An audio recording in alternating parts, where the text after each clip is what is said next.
He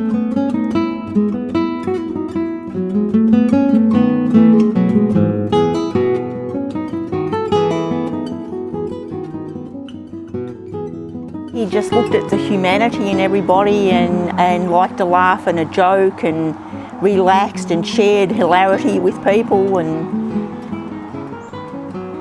was always himself. I first met him in a commune in Elwood that we were all living in Tennyson Street, and he walked in one evening. There was about 10 people living in this house, all with different rooms, and he walked in one evening saying poetry that he'd written, and also reading, or not reading, but he knew by heart lots of poetry, and so he was just saying poetry all night. We sat up by the open fire all night listening to the poetry, and the next morning he said, do you want to come to Hitch to Warrnambool with me? And I said yes. And that was that. We went and lived and had a few adventures and jobs in Melbourne, like shocking jobs in factories and stuff. And we were always poverty stricken and, you know, running out from houses, climbing out the windows in the night and not paying bills and things like that because we had no money. And eventually we decided we were going to go and live, we saved up money to go and live at Anarchy.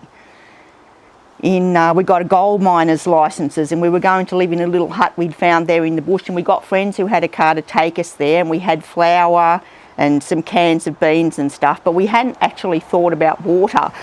So we hadn't realised that the creek that was down the bottom of the hill that this little hut was on was dry because it was summer. So we could only stay there 2 days. We didn't take water with us, and then we had to hitch all the way back, and we didn't have anywhere to go because we'd burnt all the bridges behind us. So we went to Cranbourne to Bob's father's place. And Bob said, you better wait out the front, I'll just go in and talk to Dad first.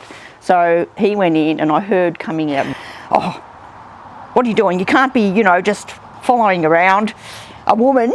And then Bob came out after a while and said, all right, you can come in now. And I went in and met his dad. And his dad was an ex-shearer who'd been working at the Ford factory in Dandenong for 20 years, you know, probably since his wife died, bringing up, well, 3 kids, but only 2 of them were living with him on his own as a single parent. And so in this tiny little house in Cranbourne, which still had hawthorn hedges and, you know, wild bluebells growing along under the hawthorn hedges, was 4 rooms, and in the kitchen was just a big table with newspaper on it, and every night Bob's father would scramble up all the newspaper and put it in the bin, and all he had was frozen steaks and peas and potatoes, and that's what they all ate all the time, and he just had a stock of it. And anyway, I got to know him and I got to really like him in the end, and he was a lovely man who'd had a very hard life himself, but still had an agility and an ease that, you know, sometimes he would take me dancing, and he said I couldn't dance at all, old-fashioned dancing. He said, oh, you can stand on my toes. And so we would whirl around, and it was like being in heaven doing this old-time dancing.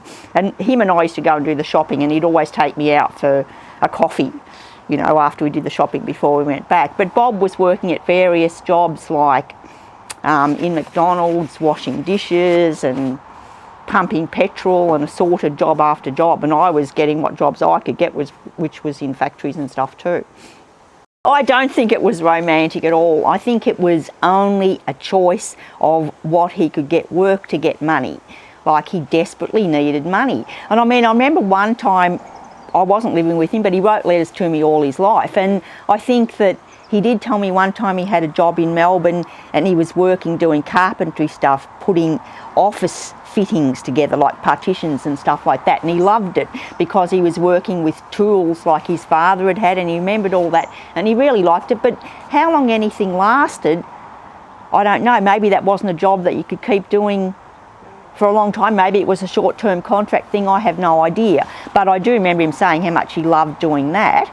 But I can't remember any other jobs that weren't for any reason except to get money in the short term, because see, he left school at 15 or whatever. It's not like he had qualifications, even though he was very intelligent. Then you've got to remember where he came from, which was a single dad bringing up kids in a time when single dads didn't do that, and working in a Ford factory and exhausted, and that was the pattern that was set before him. He didn't have actually, and at the same time, that pattern, whilst that was his observed pattern of, you know, men, this is what men do, he also had the thing told to him, if your mother had have lived, you would have gone to, you know, some high class school on the peninsula, you know, I forget what it's called, over there, that they were all set to go in. The mother had them all ready to go there, but when she died, that didn't happen.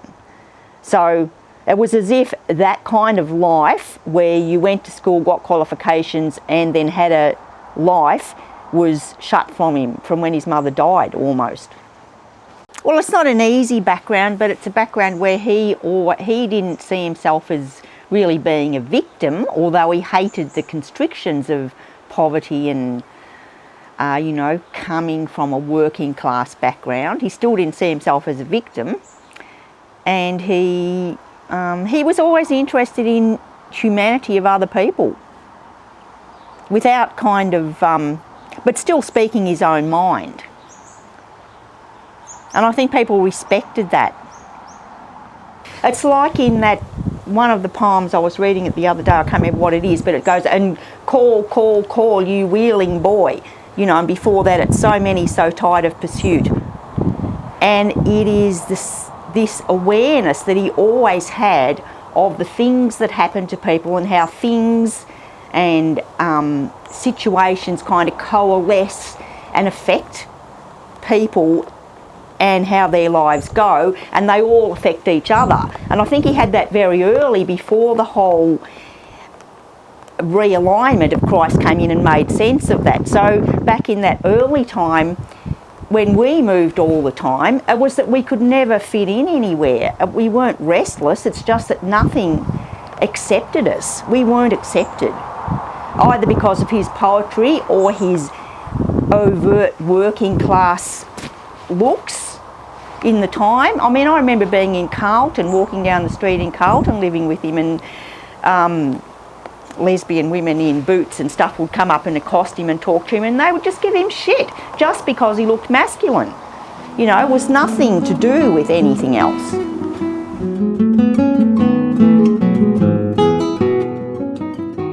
Well, there's all the poems in the Cloud Passes Over that really describe that very well, from the personal and the poetic aspect. So you can see the effect that it's had on his person. You can see quite clearly what a radical change, someone who took something, who didn't want to listen to something, you know, like if you, what is it, the Ray even, and the next poem after that, take something that you don't really want to do, and you've got the conventional wisdom, answers and resistance of the time and of people always saying, no, you're an archetype, you know, to the voices in his head after he'd been spoken to about it, and seen what happened to me and Michael, and he just says, no, I still don't want it, no, I still don't want it, but the voice in his head still keeps saying, well, come on, listen. I mean, I was just reading that, I think it's in the call. You're an archetype, I flung back, so go away, or said, nah. Listen, says Christ, listen, be deaf. You are deaf, now you aren't. Listen, I will be back. Meantime, keep that wisdom. It helps you. Do what? Oh, die? Or if you listen, to hear the lie under each old friend's warning, the old habitual single lie, to know you are blind, now in my light go seeing. So that was a complete different way of thinking, where he sorted it all out in his head with, at the same time, reading the Bible. And he was living in this isolated, tiny little house on the top of a mountain called Numbugger, the area was. And Michael and I used to go up and take him tapes and tell him what had been happening in our lives and the changes that had happened to us and read the Bible with him and stuff like that. And he was applying that because he saw that something had happened that was good for us. And he always had the openness to inquire about things and apply his intelligence to it and see what happened, and then either discard or not discard. So he could have easily discarded it all, but obviously that call, he recognised that heart call in his heart saying, yes, listen to this is lies. You know, another poem it says, I'm going to discard, I choose to believe this and discard everything my generation has told me. You know, that's the last line of another one of those poems in that series. He did feel in the end that because of poetry, because of his having to make money somehow by doing other jobs and not having money, his poverty, and then to some degree because of his Christianity, he did feel that he had been in the end locked out of having a partner in life to share all these things with. You know, nothing worked out like that. So he was alone in that every day-to-day living sense where you can just share something with someone. And also he was alone because he had a far-reaching vision. Like he could see the bigger picture and the subtle turnings under things, whether it was in politics of poetry, you know, trends and fashions in poetry. He always had some sense of from the very first time I met him, of a bigger picture of darkness and light as active forces in the world. So he always had that. Where do you think he got that from? Don't know, just born with it. Yeah, I mean, he chosen, you could say, to be able to see that, to be able to feel or have an awareness of that, which then later coalesced into a more precise awareness of the rectification for that, you know, whereby everybody can have the injustices in their lives in the bigger picture, maybe not in the lived reality, but in the bigger picture, reconciled as they are reconciled to God through Christ Jesus. When you get up to the Jane interlinear,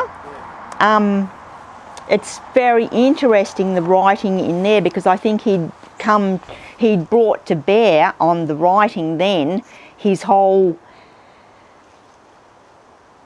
Christian experience translated into how you write. So he was thinking about, you know, he was fanatical about composition by then. So he was thinking about how you write, so how you read, so scanning 1, 2, 3, 4, 5, 6, that way that some, you know, half of them, the ones where it's really about Jane's life experience, are written on the page. There's that which is about reading, and how reading, your mind wanders off and thinks other things, and it brings in and it comes to bear on what you're actually reading. And also at that time when he was writing them in England, he was bringing to bear into the poetry what he'd read about histories and documents and letters. And so there was all that, but he didn't want the poetry isn't in the history at all. The poetry is in the human identity of a person, brought to life, caught in a period of schism and church breakdown, and where really she was manipulated from before a birth to a death at 16. You know, which is a really interesting thing when you get into it, because he's talking about a whole lot of stuff about how human identity is formed and the forces around it and on it and everything, which just goes back to the same thing with his life and all the other poems, except it's really concise in those poems. And they're beautiful.